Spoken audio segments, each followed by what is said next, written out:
saya awali dari sini ya. Tentang hidup harmonis. Bagaimana manusia mengupayakan hidup yang harmonis dengan alam. Versinya tahu. Ini kalau saya ringkas ada 3 caranya.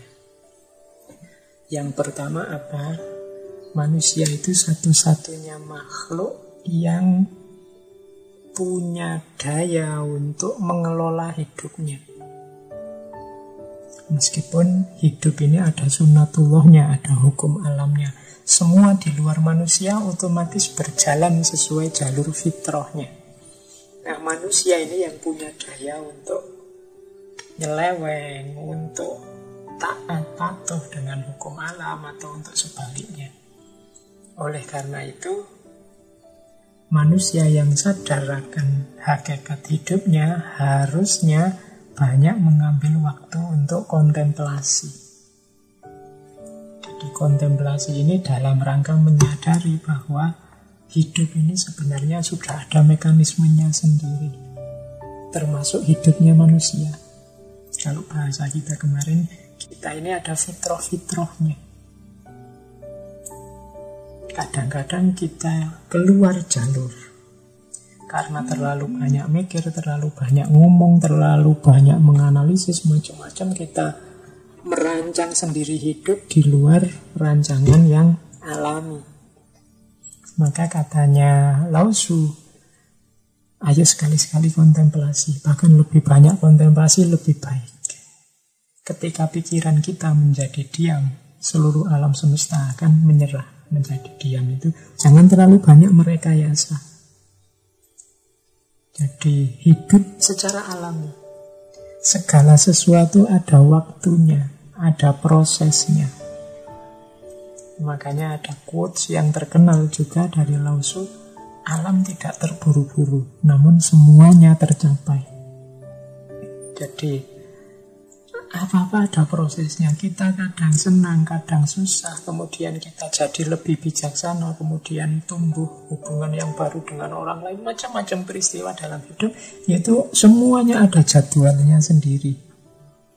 Kadang-kadang manusia yang terburu-buru, ingin cepat sukses, ingin cepat berhasil, ingin cepat diakui, ingin cepat populer, terburu-buru semacam ini nanti jadi sumbernya kesulitan hidup, kesusahan hidup. Semua ada jadwalnya sendiri-sendiri. Sebagaimana kapan daun tumbuh, kapan dia gugur, kapan bunga mekar, kapan buah berbuah, dan seterusnya. Jadi jalan untuk hidup harmonis adalah pahami jadwalnya masing-masing. Segalanya ada waktunya, ada prosesnya. Jangan terburu-buru. Alam tidak terburu-buru, namun semuanya tercapai. Air itu nanti pada akhirnya berakhir di laut. Dan dia berjalan sesuai prosesnya. Tidak kesusu, juga tidak melambat-lambatkan diri. Mengalir saja sesuai prosesnya. Senang, susah, kita keliru dan mencari benar lagi dan seterusnya. Semuanya ada proses, ada jadwalnya sendiri. Hari ini kita mengalami pandemi, kesulitan hidup yang agak luar biasa. Mungkin memang sudah jadwalnya sesuai proses yang kita alami selama ini. Kenapa kita panen virus hari ini? Ya mungkin proses yang kita jalani mengarahkan kita pada munculnya peristiwa pandemi ini. Mungkin kita yang tidak bersih, mungkin kita yang membuat polusi-polusi dan lain sebagainya. Ya sekarang kita rasakan efeknya semacam ini. Jadi maka orang yang bijaksana, orang yang memahami mekanisme alam. Segalanya sudah ada waktunya. Terus itu yang pertama. Yang kedua, untuk kita hidup nyaman, harmonis, selaras adalah terbuka, mengosongkan diri.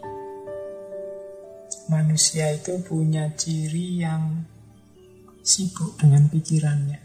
Isi pikiran kita itu selalu penuh macam-macam. Kadang-kadang hal-hal yang tidak penting, hal-hal yang tidak ada gunanya juga numpuk di kepala kita. Akhirnya tidak ada space, tidak ada sisa untuk hal-hal yang penting, atau yang penting malah terlewatkan. Maka penting kita mengosongkan diri, menyingkirkan isi kepala yang tidak penting, yang sembrono, yang merusak, yang tidak ada gunanya, yang iseng saja. Sehingga yang penting-penting bisa masuk, yang utama-utama bisa masuk. Katanya Lao Tzu, kegunaannya pot berasal dari kekosongannya. Kosongkan dirimu dari segalanya dan biarkan pikiranmu menjadi tenang. Jadi untuk hidup yang harmonis, kita ini harus terbuka, mau mengosongkan diri. Karena kalau pikiran kita kosong, itu kan banyak hal-hal yang manfaat bisa masuk. Sementara hari ini kita terlalu sibuk dengan ambisi kita, dengan kecemasan kita, dengan macam-macam hal dalam hidup kita yang menyusahkan kita sendiri. Maka ayo itu kita bersihkan, kita kosongkan. Kemudian yang manfaat-manfaat kita masukkan. Kalau dalam bahasa Sufi ada istilah takholli. Kalau sudah takholli, pembersihan, baru takhalli, pengisian dengan yang baik-baik. Justru sebagaimana pot, dia bermanfaat ketika kosong. Ketika diisi macam-macam sudah tidak ada gunanya lagi.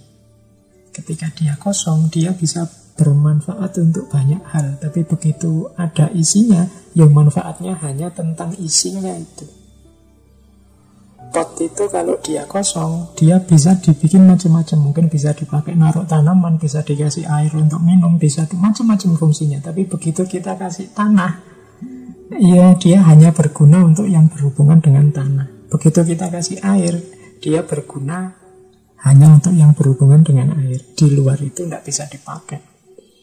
Maka sebagaimana pot, pikiran kita juga begitu. Begitu kita isi A, padahal dia punya potensi A, B, C, D, E. Begitu isinya A, ya sudah, A itu selesai mengisi diri kita. Kemanfaatan hidupnya hanya seputar A saja. Maka Lao Tzu menasehatkan ya sering-sering bersih-bersih. Dipilihi mana yang tidak penting yang ada di kepala kita. Hari ini kan kita sibuknya menghadapi gempuran yang menyerbu kepala kita lewat medsos, lewat internet, lewat macam-macam. Kadang-kadang juga tidak ada pentingnya. Ayo kita bersihkan biar ada space kosong, bahkan biar banyak space kosong. Di balik space kosong itu ada ketenangan dan ada potensi kemanfaatan yang luar biasa. Kemudian yang ketiga, hidup harmonis itu berhubungan dengan kemauan kita untuk tidak diikat oleh ego kita. Jadi katanya Lao Tzu, ketika saya melepaskan diri saya akan menjadi seperti apa yang semestinya. Jadi banyak orang merancang dirinya dengan hal-hal yang mungkin tidak semestinya, di luar kapasitasnya, tidak seharusnya, dan macam-macam. Ini namanya ego. Ego itu biasanya bentuknya ideal-ideal yang kita tanam, kita patok dalam diri kita. Dan umur kita habis untuk mewujudkan ideal itu. Tanpa kita sadar sebenarnya hakikatku itu apa dan siapa.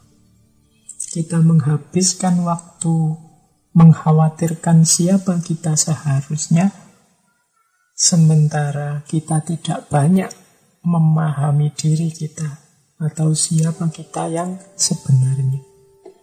Ideal-ideal itu kan siapa kita yang seharusnya tadi. Kita itu selalu memarahi diri kita karena tidak seperti siapa kita yang seharusnya. Saya itu kan harusnya ini sudah lulus ini dari kuliah, kok tidak lulus-lulus. Aku itu harusnya sudah punya gandengan ini, umurku sudah sekian, kok ya masih jomblo saja. Aku ini harusnya sudah punya pekerjaan, usiaku sudah sekian. Aku ini harusnya sudah. Hidup kita isinya yang harusnya. akhirnya kita jadi susah dan gelisah sendiri. Kita tidak menerima kenyataan diri kita yang sebenarnya, karena kita terpaku pada ego kita yang menuntut diri kita yang seharusnya. Ini sumber kegelisahan kalau menurut Tao. Jadi lepaskanlah, katanya Lao Tzu, ketika saya melepaskan diri saya akan menjadi seperti apa saya yang semestinya. Pahami diri kita. Hampir semua filosof timur, bahkan filosof barat seperti Socrates dan kawan-kawan kan selalu wanti-wanti untuk memahami diri, mengenali diri. Karena diri kita ini kadang-kadang kita paksa untuk tidak menjadi seperti dirinya. Hanya karena melihat yang lain A, kita memaksa diri kita jadi A. Hanya karena melihat yang lain B kok bagus, kita memaksa diri kita jadi B. Nah, ini sumbernya penderitaan, nantinya sumbernya kegelisahan. Jadi, untuk membentuk diri kita jadi pemimpin yang baik, pertama-tama kita harus hidup selaras dengan diri kita dan lingkungan sekeliling kita. Dengan cara yang pertama, mari kita kontemplasi, memahami sesuatu sesuai ruang dan waktunya, sesuai jadwalnya sendiri-sendiri. Yang kedua, mari tidak menyibukkan diri, tidak memenuhi diri dengan hal-hal yang tidak penting, yang hanya membuat kita susah. Dan yang ketiga, ayo kita melepaskan diri dari ideal-ideal yang tidak seharusnya, yang membuat kita jauh bahkan dari diri kita sendiri. Itu 3 prinsip awal versinya Taoisme. Ya memang Taoisme ini kadang dikritik, banyak mengajarkan sesuatu yang tidak logis. Ini karena mungkin kalau kita membaca Tao Te Ching itu memang harus tidak bisa sekali baca paham. Saya yakin teman-teman juga kalau sekali membaca syair-syair itu harus direnungi, butuh kontemplasi. Ini menurut saya teks yang luar biasa. Al-Quran kan juga begitu, tidak bisa kita baca bunyinya terus berarti pemahamannya itu. Seringkali kita harus merenungi dulu. Kalau dibaca sekilas kadang rasanya memang tidak logis.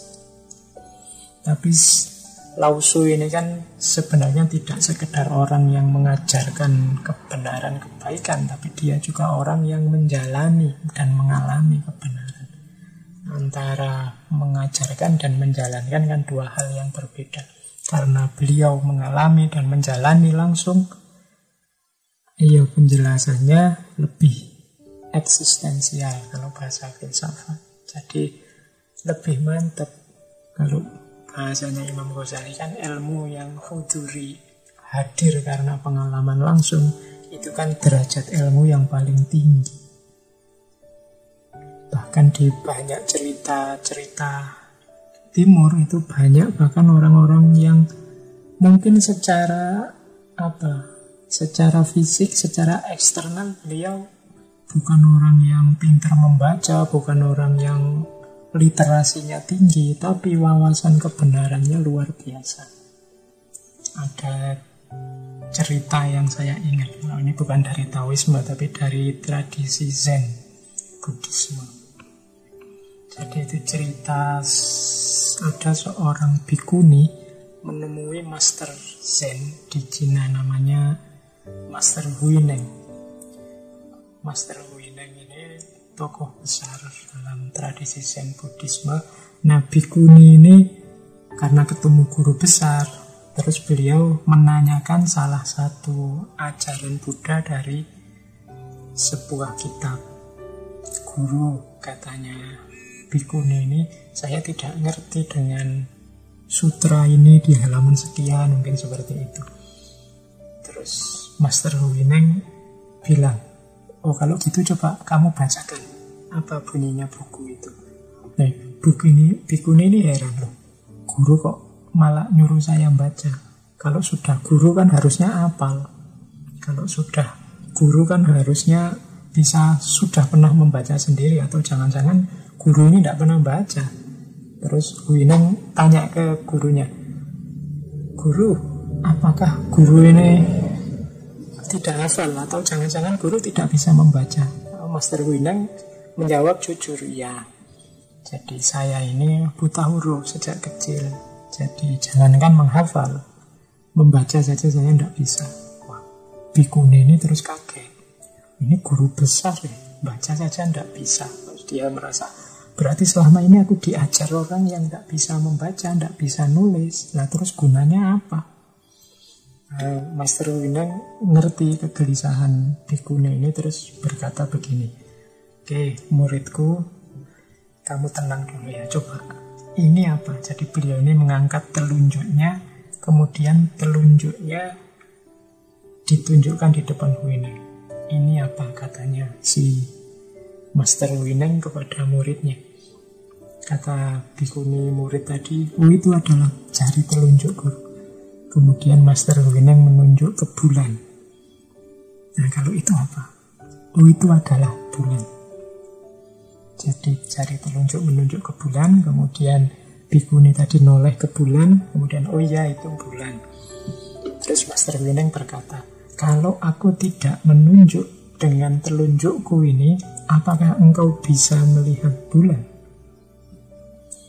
Telunjuk adalah kitab dan semua ajaran yang ada di dunia. Sementara rembulan adalah kebenaran. "Muridku, aku sudah bisa melihat rembulan tanpa bantuan telunjuk. Kalau engkau bagaimana?" Nah, dari sini terus bikuni ini sadar bahwa ya telunjuk itu ibaratnya buku, kitab suci atau apapun tulisan, sementara isinya adalah kebenarannya. Nah, kadang-kadang kita ini terlalu bersandar pada telunjuk sehingga melupakan rembulannya. Orang-orang seperti Lao Tzu ini orang yang bisa melihat langsung rembulan tanpa butuh ada yang menunjukkan, karena mereka mengalami langsung kebenaran, tidak sekedar ditunjukkan mana itu kebenaran. Ini nanti rahasianya, hubungannya kalau kita belajar ilmu laduni. Dulu kita pernah membahas ini di Imam Ghazali. Jadi betapapun teks, betapapun kitab, buku, naskah itu hanya petunjuk yang mengarahkan pada kebenaran. Jangan hanya berhenti di teks, jangan hanya berhenti di nas, tapi bagaimana kita menghidupkan nas, menghidupkan teks, menghidupkan kebenaran dalam hidup kita.